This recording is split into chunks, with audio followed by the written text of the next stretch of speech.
Kawasan Danau Toba ini memiliki potensi luar biasa yang layak dikembangkan.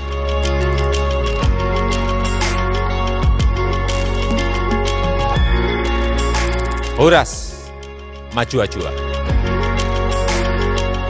Kami launching hari ini Beli Kreatif Danau Toba. Jua-jua! Horas!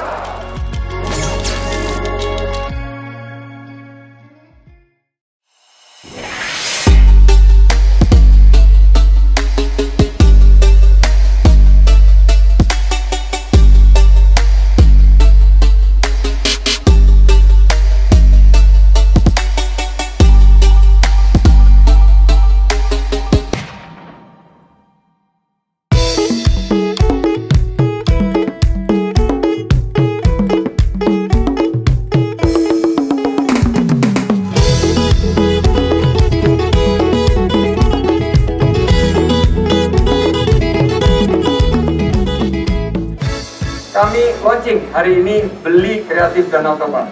Terima kasih Pak Menko sudah hadir kemarin pada acara yang di Jakarta. Nah, kita ingin produk artisanal ini, produk-produk pelaku ekonomi kreatif, fashion, kuliner dan pria dan lainnya akan meningkatkan penyiapan 360 derajat sesuai dengan arahan Bapak Presiden, destinasi super prioritas Danau Toba dan 4 lainnya. Kita kawal, kita jaga, dan kita berpihak kepada produk-produk ekonomi kreatif lokal. Jua-jua! Horas! Maju-jua!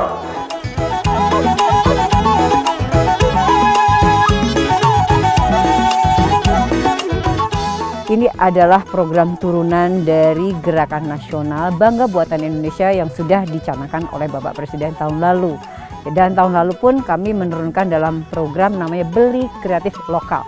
Dan tahun ini sebagaimana arahan Bapak Presiden dan juga Pak Menko Marves ini dilanjutkan. Kebetulan Kemenparekraf mendapatkan sebuah kehormatan untuk mengerjakan program ini di kawasan Sumatera Utara dengan tagline kita menggunakan Beli Kreatif Danau Toba atau BKDT.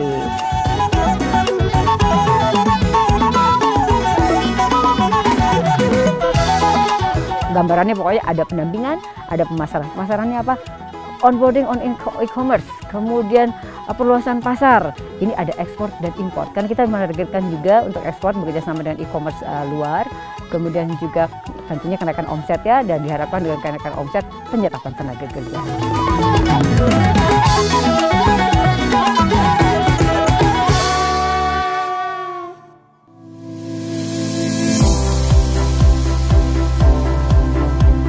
Beli Kreatif Danau Toba ini dimulai awareness-nya itu di awal Februari karena memang kami mendapatkan jatahnya awal Februari. Kami mulai dengan beberapa program, itu contohnya di Mall Sumarekon Mall ya, ada pameran. Diluncurkan program ini secara resmi oleh Bapak Menteri Pariwisata dan Ekonomi Kreatif dan juga disaksikan atau direlay dengan Ibu Wamenparekraf yang berada di Balige. Pak Menteri di Dairi insya Allah akan dihadiri oleh Bapak Presiden secara online dan juga beberapa menteri, Pak Menko Marves, Menteri Keuangan, Gubernur BI. Kami juga mengundang Menteri Perhubungan, Menteri UMKM, dan Kominfo.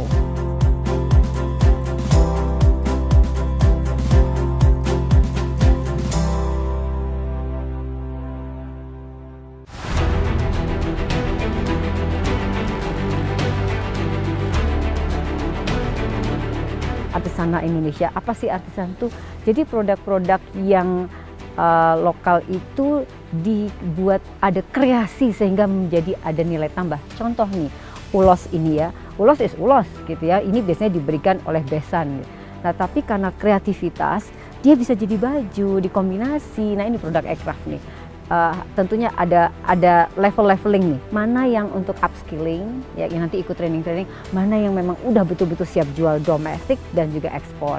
Bersamaan kami juga membuka yang untuk training 5.000 UMKM ini bekerja sama dengan IDEA ya, Asosiasi E-commerce, itu lebih kepada bagaimana pelaku untuk lebih akrab dengan digital. Kemudian general business gitu ya, e-commerce seperti apa, digital marketing. Jadi secara total dari sisi jumlah pelaku itu 5.700.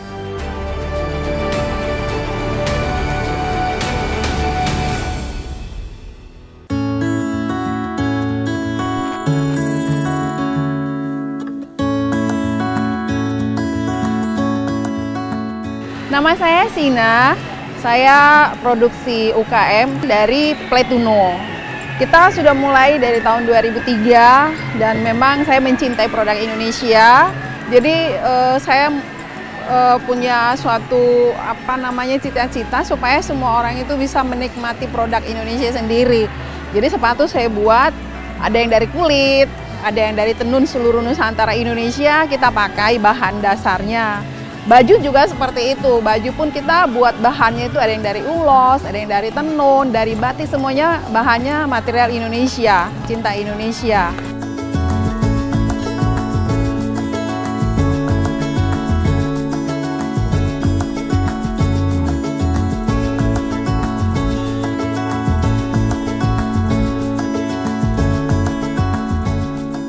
Nama saya Tria Herajaya, biasa dipanggil Uya.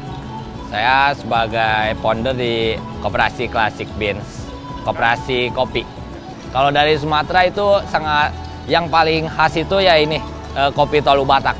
Karena dia karakternya kuat sekali, bodinya tebal, spicy, aroma tembakaunya juga ada, rempah-rempah. Dan prosesnya yang paling beda yaitu wet hull, giling basah.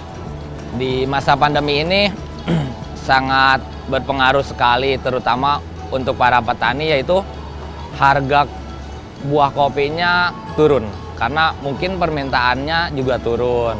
Beli kreatif Danau Toba, kebetulan kita kan punya produknya nih, kopi Tolu Batak, biar selain orang-orang dari Batak juga pengunjung-pengunjung mall yang umumnya mereka tahu rasa kopi dari Sumatera itu seperti apa. Kita bagikan gratis.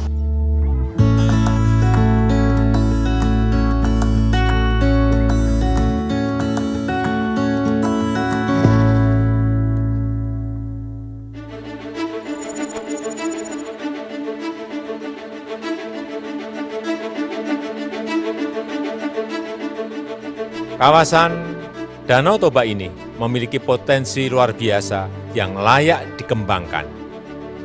Para pelaku kreatif dan UMKM Danau Toba sudah sangat dikenal. Misalnya, ulos yang sudah mendunia dan kopi Siti Kalang yang sangat kesohor. Kawasan ini juga cantik dengan bentangan danau vulkaniknya. Paduan pariwisata dan hasil ekonomi kreatif yang layak digaungkan ke Nusantara hingga dunia, waktunya pariwisata Indonesia tumbuh bersama ekonomi kreatifnya. Horas Maju-Ajua.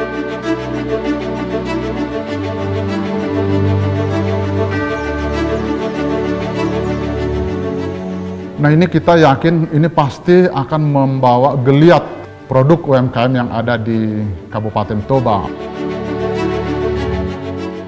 Iya, ini besar kali dampaknya nih tadi, karena yang terlibat di sini juga petinggi-petinggi negeri ini tadi kan untuk membantu beli kreatif Danau Toba ini tadi. Karena ada beli kreatif Danau Toba, lalu juga sekarang udah pembayarannya udah pakai kris, jadinya juga lebih mudah.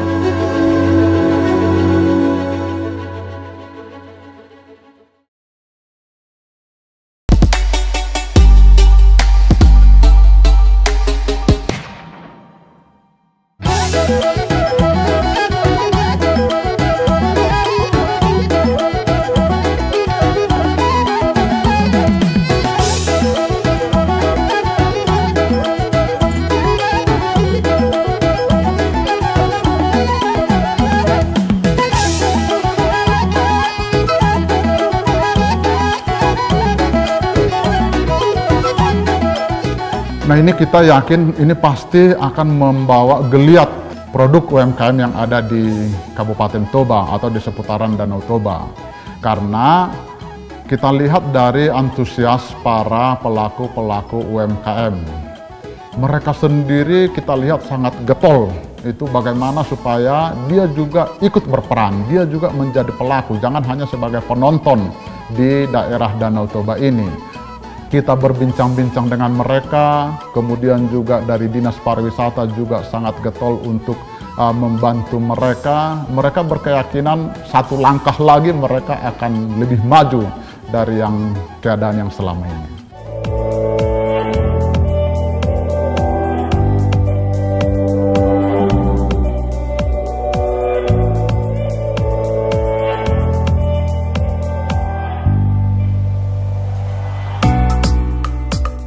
Kalau masing-masing daerah itu bisa menampilkan atau menjual produk yang beragam-ragam sesuai dengan kebudayaannya masing-masing, ini kan menjadi daya tarik juga bahwa ada perbedaan. Misal, orang selama ini taunya bahwa itu suku Batak saja yang di sana, Batak Toba, ya kan? Padahal Batak Toba juga ini memang betul Batak Toba, tetapi kan masing-masing daerah itu punya kekhasan gitu, keunikan. Motif ulosnya saja itu berbeda-beda antar kabupatennya itu. Itu berarti menunjukkan bahwa ada keragaman. Nah, ini kan menjadi daya tarik sebenarnya. Apalagi kemudian ini diberikan cerita-cerita bahwa ini begini prosesnya, dan kemudian juga kalau mau ada kursus-kursus pembuatan ulos itu ada ya, seperti juga kayak di Jawa tuh ada kursus batik ya. Ini kalau misalkan bisa dikembangkan, ini menjadi daya tarik karena masyarakat tuh sebenarnya punya keingintahuan. Nah, kadang-kadang kita nggak punya kapabilitas, nggak punya kemampuan untuk menceritakan, untuk menjual keunikan masing-masing daerah. Ya, jadi kalau ini bisa diberikan, menurut saya ini menjadi sesuatu yang sangat layak untuk dijual. Orang akan mengetahui bahwa Danau Toba tuh kaya gitu loh. Walaupun mereka di satu kawasan, tetapi ini berbeda-beda. Gitu.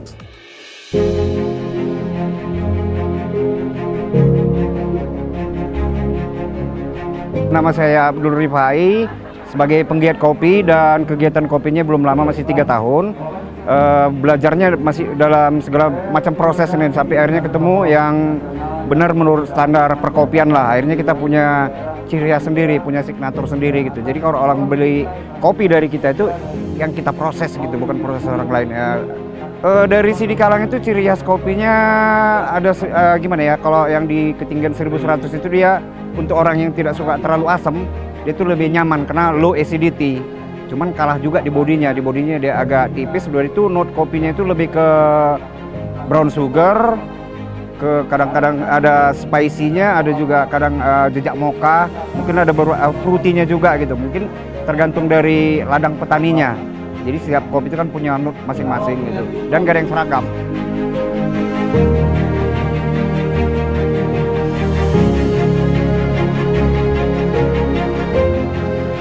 Kalau di awal-awal interaksi sudah banyak, interaksi untuk mengetahui kopi Sidikalang. Kemudian karena dampak pandemi kemarin itu tiba-tiba close semua. Kemudian waktu di awal pun kami memproses kopi itu yang namanya full wash atau dry hull.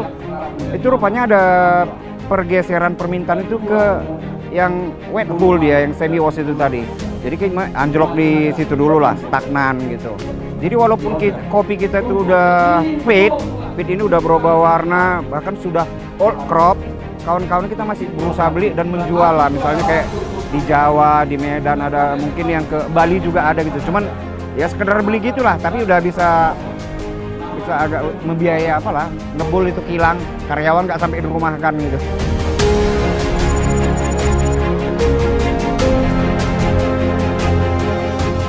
Iya, ini besar kali apanya dampaknya nih tadi, karena yang terlibat di sini juga petinggi-petinggi negeri ini tadi kan, untuk membantu beli kreatif Danau Toba ini tadi kan. Banyak produknya, nggak hanya menjual view-nya Danau Toba ini. Di Danau Toba ini selain view-nya juga ada aktivitas agronomi juga di sini, kopi, ya tanaman-tanam hortikultura, ada ikan juga. Ini sesuatu yang besar kali, nggak nyangka aja. Bahkan kita untuk naik ke panggung, kemudian berinteraksi dengan pejabat melalui video-video yang sekarang ini. Kemudian ada Pak Sandi di situ, kemudian beli kopi kita, yang jumlahnya itu ya nggak pernah kita rasain gitu. Jadi dengan adanya kegiatan seperti ini kan, ini bisa mempengaruhi ke pemerintah, para pelaksanaan teknisnya untuk bekerja lebih ngegas lagi lah ini, lebih ngegas lagi dan lebih peduli ke petaninya.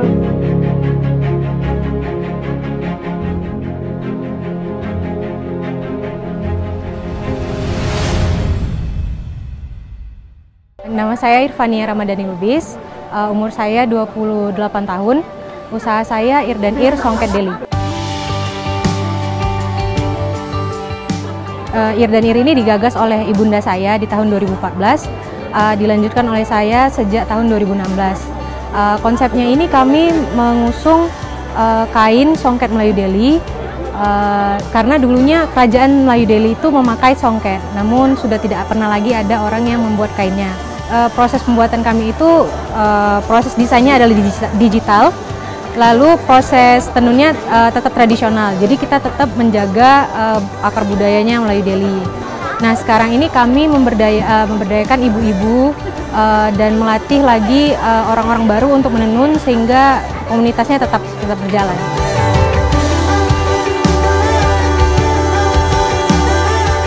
Pekerjaan tenun ini nggak semua orang mau dan bisa.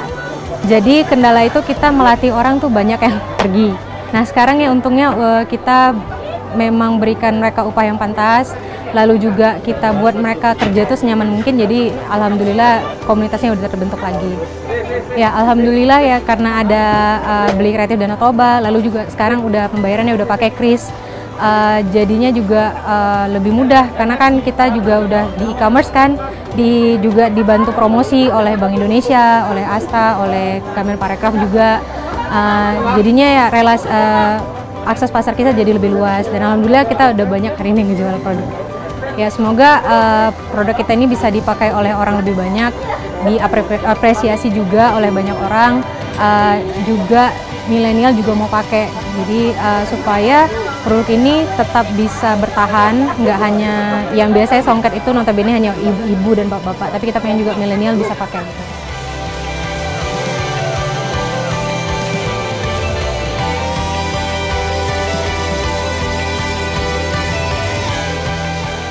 Kami 4 orang perempuan itu semuanya menenun apapun pekerjaannya gitu, karena kita punya visi kalau kita nggak menenun nanti anak-anak kita ke depan nggak kenal lagi. Inilah saatnya Danau Toba bangkit, masyarakatnya bangkit, sesuailah visi Geopark Kaldera Toba itu memuliakan bumi, mensejahterakan masyarakat.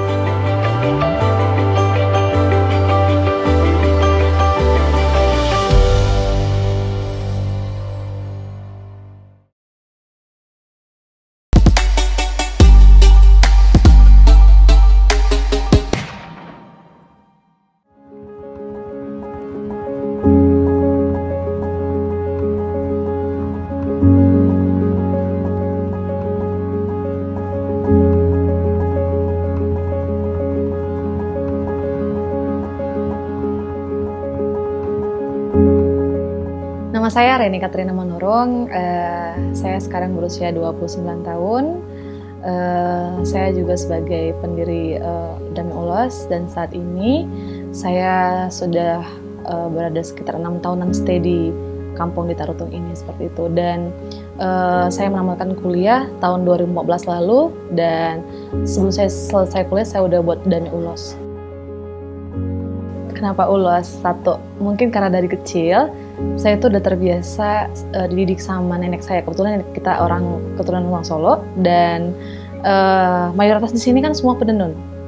Otomatis itu yang saya geliati dan kenapa saya suka mungkin dari teknik dan kesabaran dan keuletan dan saya suka tantangan. Itu mungkin kenapa saya memilih ulos. Terus kenapa menurut saya ulos itu salah satu pakaian yang menurut saya unik dari yang lain menurut saya. Itu terkait dengan filosofi, kemudian menurut saya sampai sekarang itu pun mulai dari sebelum lahir sampai mati selalu pakai ulos kan.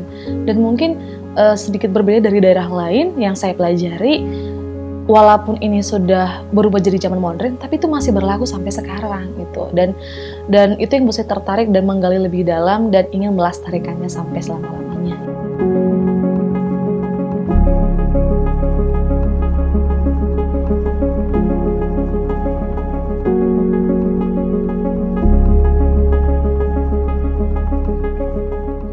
Sebenarnya ulos itu sebuah doa bagi saya dan mungkin bagi orang lain itu juga doa dan itu sebagai sumber kasih sayang. Ketika dikasih ulos sebagai apa? Supaya kamu punya anak ya, supaya kamu sehat ya, supaya kamu nanti bahagia seumur hidup, supaya seperti ini. Itu sebuah doa dan itu sebagai jalan seperti itu. Dan banyak juga ulos yang ini menurut kita orang Batak itu sebagai berkat seperti itu ya. Dan walaupun sebelum adanya agama dan setelah adanya agama hingga saat ini gitu. Kemudian filosofi yang lainnya adalah selain untuk kebutuhan adat istiadat, penggunaan gitu. Itu sebagai juga identitas. Nah, ketika dipakai ini, oh ini udah yang punya cucu. Oh, dipakai karena ini anak sulung. Oh, dipakai ini karena ini seperti itu. Itu yang buat menurut saya unik banget.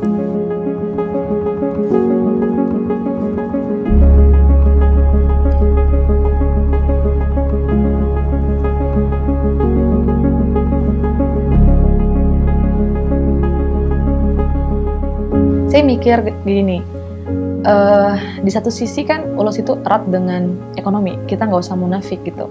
Nah, kenapa saya nggak bantu di awal keluarga saya dulu? Karena saya tahu kemampuan keluarga saya punya lebih, bukan saya menyombongkan, maksudnya ada sesuatu yang bisa saya gali lagi potensi mereka gitu. Ternyata setelah saya kasih tantangan, bisa. Dan ekonomi mereka naik up. Sampai mereka menjadi tulang punggung keluarga, sampai bisa menyekolahkan adik-adiknya, ponakannya. Nah, dan mereka menjadi pelopor sekarang sama teman-teman yang lain. Oh, kamu sekarang udah ini ya, gitu. Kamu udah ini ya. Nah, itu sebagai, karena nggak mungkin saya bergerak keluar sebelum keluarga saya bisa saya bina sendiri gitu. At least sekarang itu ada 22 lebih, bukan hanya di daerah ini, tersebar beberapa daerah sekitar. Bahkan kakak saya di Jakarta itu menenun. Kakak saya sekarang PNS di Medan pun menenun. Kami 4 orang perempuan, itu semuanya menenun apapun pekerjaannya. Gitu. Karena kita punya visi, kalau kita nggak menenun nanti anak-anak kita ke depan nggak kenal lagi.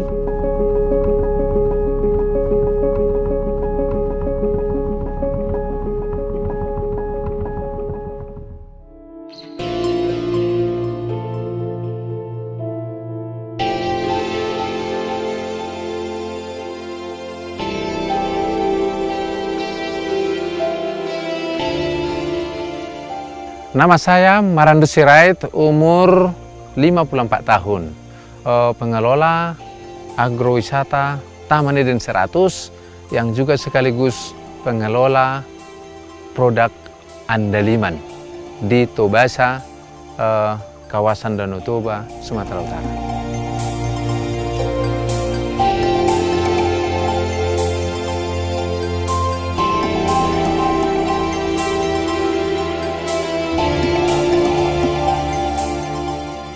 Kita hari itu ada bantuan bibit dari perusahaan swasta di Toba ini dan dari Dinas Lingkungan Hidup. Tapi biaya penanaman dan perawatan tidak ada. Akhirnya saya memutuskan untuk menjual medali emas saya dari UGM dan juga pin emas dari Menteri hari itu. Itu saya jual dengan, kenapa saya jual? Karena saya pernah membuat tulisan di Istana Negara begini.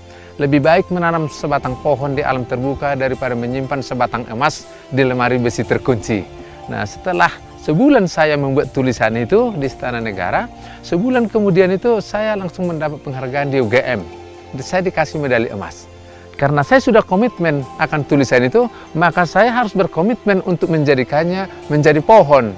Dan hari itu kami mulai bergerak di bidang andaliman, maka kita sepakatilah hari itu membuat penanaman dan pembibitan andaliman.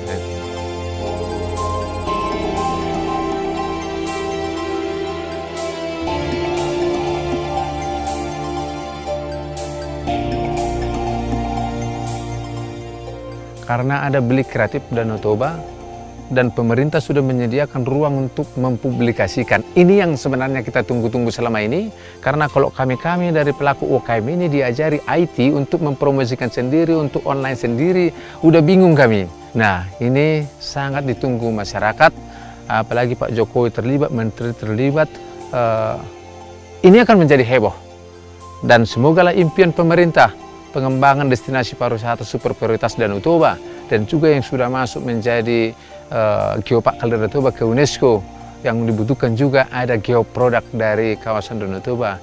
Inilah saatnya Danau Toba bangkit, masyarakatnya bangkit, sesuailah visi Geopark Kaldera Toba itu memuliakan bumi, mensejahterakan masyarakat.